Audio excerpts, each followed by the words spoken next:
আমাদের ভাই বোনদেরকে বুলেট বিদ্ধ করেছে, রাস্তায় নির্বিচারে পশু পাখির মতো মানুষ হত্যা করেছে।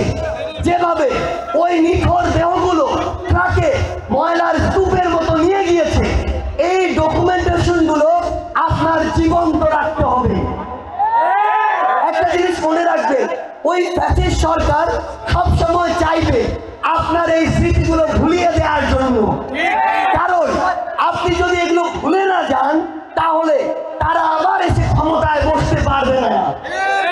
আবার আরেকটি জিনিস আপনাদের মনে রাখতে হবে, আগামীতে এই বাংলাদেশে যারা শাসন করবে কিংবা রাজনীতিতে নেতৃত্ব দিবে, তারাও চাইবে, যদি তাদের উদ্দেশ্য থাকে আবার কোনো ফ্যাসিস্ট সরকার কায়েম করার, তারাও চাইবে আপনার স্মৃতি থেকে এই ফ্যাসিজমগুলো মুছে দেওয়ার জন্য। আপনাদের গুরুত্বপূর্ণ কাজ হচ্ছে, আপনারা প্রত্যেকেই এই 2024-এর গণঅভ্যুত্থানের সাক্ষী। আপনাদের কাজ হবে একটি ফেসবুক পোস্টের মাধ্যমে হোক, ছবির মাধ্যমে হোক, ভিডিওর মাধ্যমে হোক, ডায়েরি লেখনির মাধ্যমে হোক, কিংবা একটি বই লেখনির মাধ্যমে হলেও আপনি চোখে যা দেখেছেন, আপনার সামনে যা ঘটেছে, আপনার পরিবারের সাথে যা হয়েছে, তার প্রত্যেকটিকে লিপিবদ্ধ করা। এটি কতটা গুরুত্বপূর্ণ সময়ের সাথে সাথে এই বিষয়টি আমরা বুঝতে পারবো। দ্বিতীয়ত যে বিষয়টি আমরা আগেই বলেছি, আমি আমার জায়গা থেকে স্পষ্ট করে বলি, এটি কোনো রাজনৈতিক বক্তব্য নয়, বরং তরুণ প্রজন্মের সাথে, যেই তরুণ প্রজন্ম এই আন্দোলনের সামনে থেকে ছিল, তাদের একটি মত বিনিময় সভা। প্রথমে একটি কথা বলে দেই, আমার সামনে যে তরুণ প্রজন্ম রয়েছে, তারা রয়েছে, আমাদের বাবা মায়েরা রয়েছে, কিংবা আরো যারা অগ্রজ তারাও রয়েছে। আমাদের বাবা মায়েরা সারা জীবন আমাদের স্বপ্ন দেখিয়েছে, হয় ডাক্তার হতে হবে, না হয় ইঞ্জিনিয়ার হতে হবে, না হয় তাদের মন মতো যেই জিনিসগুলো সমাজে তথাকথিত মর্যাদা আছে শুধুমাত্র সেগুলো হতে হবে। আমাদের বাবা মারা কিংবা আমাদের অভিভাবকরা কোনোদিন আমাদের এই স্বপ্নটি দেখায়নি যে আমাদের একজন ভালো রাজনীতিবিদ হতে হবে।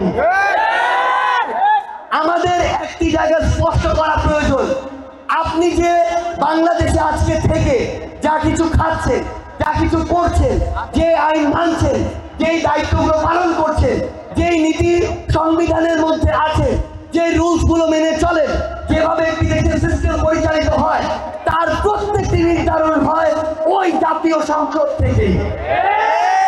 ওই জাতীয় সংসদে কারা বসে থাকে? সকল ওই জাতীয় সংসদে আসলে যাদের বসে থাকার কথা, তারা হচ্ছে এক একজন রাজনীতিবিদ।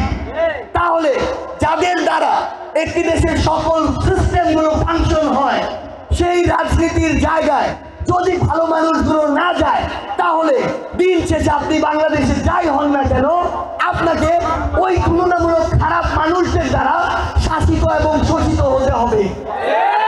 সেই জায়গা থেকে আপনি যদি চান যে যোগ্য মানুষগুলো, মেধাবী মানুষগুলো দেশের কার্যক্রম পরিচালনায় যান, আপনি যদি চান দেশের তরুণ প্রজন্ম এবং ওই শিক্ষিত জেনারেশনটি ওই সংসদে গিয়ে আপনার জন্য পলিসি নির্ধারণ করুক, তাহলে হয় আপনাকে রাজনীতিবিদ হতে হবে, না হয় আপনাকে রাজনৈতিকভাবে সচেতন হয়ে উঠতে হবে। কারণ দিন শেষে রাজনীতির বাইরে কিছুই নাই।